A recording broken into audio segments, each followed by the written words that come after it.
فقیر شخص کے جانور کے بچے کا کیا حکم ہے؟ مثلا فقیر شخص نے جو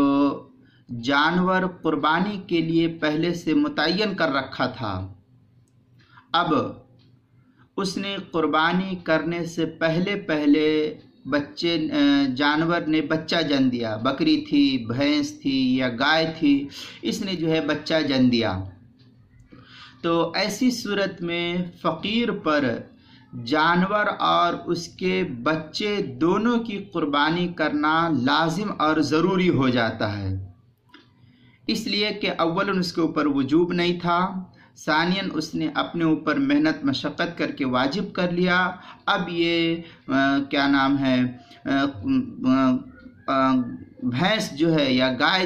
یا اسی طریقے سے بکری یہ گابھن تھی اور قربانی کے دن کے آنے سے پہلے اس نے بچہ جن دیا، تو اب زچہ بچہ گائے اور اس کا بچہ یا بھینس یا اس کا بچہ یا بکری یا اس کا بچہ یا اسی طریقے سے جن جانوروں کی قربانی ہوتی ہے وہ دونوں کے دونوں کو قربانی کرنا لازم اور ضروری ہے اس کے ذمے،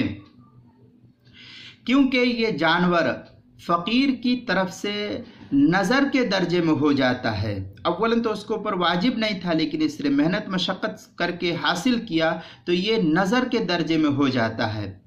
اور نظر کے سب منافع بھی نظر ہی کے حکم میں ہوتے ہیں، اسی کو فقہاء کرام نے لکھا ہے، اور ذبح کے بعد اس بچے کا گوشت صدقہ کرنا اس فقیر پر لازم ہے، خود استعمال کرنا اس کے لیے جائز نہیں ہے۔ ہاں، جو جانور تھا قربانی کا وہ تو ٹھیک ہے، لیکن جو بچے کو قربانی کیا اس کا گوشت وہ نہیں کھا سکتا، اس گوشت کو فقراء مساکین پر صدقہ کرنا لازم اور ضروری ہے، اس کے لیے اس کا استعمال جائز نہیں ہے۔ عبارت ہے ولدت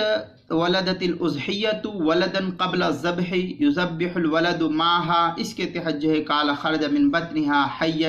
فالعامۃ انہ، اس کے تحت عبارت نقل کی ہے در مختار شامیہ کی، جو زکریا بک ڈپو کا چھپا ہوا نسخہ اس کی 9ویں جلد 467 صفحے پر، اور کراچی کا جو چھپا ہوا نسخہ اس کی 6ٹھی جلد صفحہ نمبر 322 پر، فتاوی ہندیہ کی 5ویں جلد صفحہ 302 پر، فتاوی خانیہ 3ری جلد 354 صفحہ، اور فتاوی بزازیہ کی 6ٹھی جلد صفحہ 294 پر، اور جواہر الفقہ 1لی جلد صفحہ 151، آپ کے مسائل اور ان کا حل 4تھی جلد صفحہ 193، کتاب المسائل 2ری جلد صفحہ 305 پر بھی ان مسائل کو نقل کیا گیا ہے۔